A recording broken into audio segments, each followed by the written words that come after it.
নমস্কার বন্ধুরা, মধুমিতা ডেলি ডায়েরিতে আপনাদের সবাইকে স্বাগত। আজকে আমি আলু দিয়ে ডিম দিয়ে ঝোল করে নেব। কিভাবে আলু ডিমের ঝোল করে নিচ্ছি সেটা আপনারা দেখুন।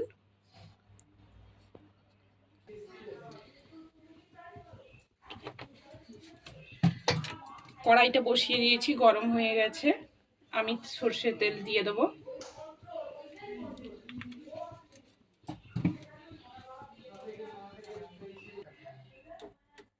তেলটা গরম হয়ে গেছে, এবার আমি ডিমগুলো দিয়ে দেবো। সেদ্ধ করে নিয়েছিলাম, ডিমগুলো দিয়ে দেবো। ডিমগুলো হালকা করে ভেজে নেব।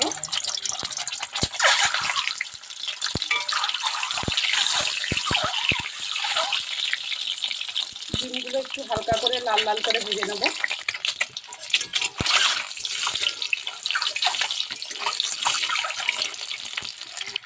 ডিমগুলো লাল করে ভাজা হয়ে গেছে, এবার আমি তুলে নেব।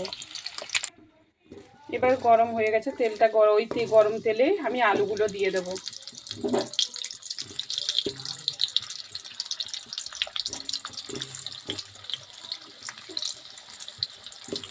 আলুগুলোকে নুন হলুদ দিয়ে লাল করে ভেজে নেব। এরপর দিয়ে দেবো পরিমাণ মতন লবণ, আর দিয়ে দেবো হলুদ গুঁড়ি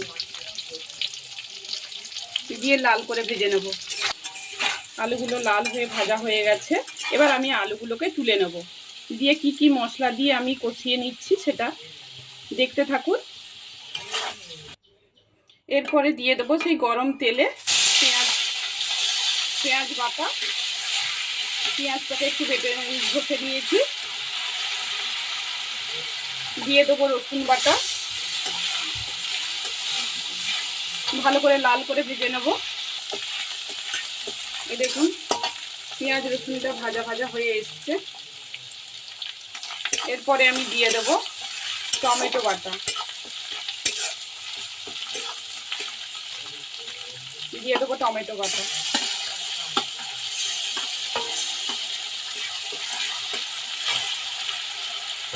আর দিয়ে দেবো হলুদ গুঁড়ো,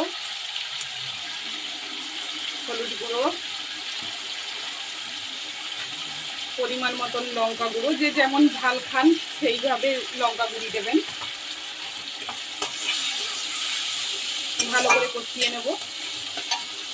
আদা বাটা দিয়ে ভালো করে কষিয়ে নেব। এরপরে দিয়ে দেবো স্বাদ মতো চিনি। টেস্ট হওয়ার জন্য একটু স্বাদ মতো চিনি দিয়ে দেবো।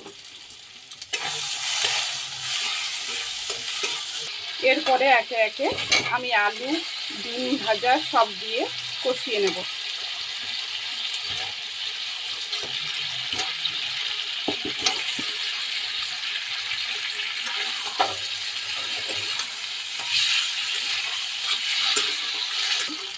এরপরে আমি দিয়ে দেবো জল।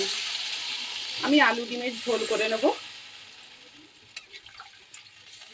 বেশি মাখো মাখো করবো না, একটু ঝোল ঝোল করব। এটা দেশি মুরগির ডিম, খুব টেস্টি হয় আলু ডিমের ঝোলটা। আলু ডিমের ঝোলটা হয়ে এসছে, আর একটু আমি ফুটিয়ে এটাকে জলটা মেরে নেব। আর আমার আলু ডিমের ঝোলটা কেমন লাগলো আপনারা কমেন্ট করে জানাবেন। যদি ভালো লেগে থাকে লাইক কমেন্ট সাবস্ক্রাইব করে দেবেন। এই দেখুন ডিমের ঝোলটা হয়ে গেছে, আলুগুলোও সেদ্ধ হয়ে গেছে। একটু চেখে দেখি। দেখুন বন্ধুরা আমার ঝোলটা হয়ে গেছে, আমি অফ করে দেবো গ্যাসটা।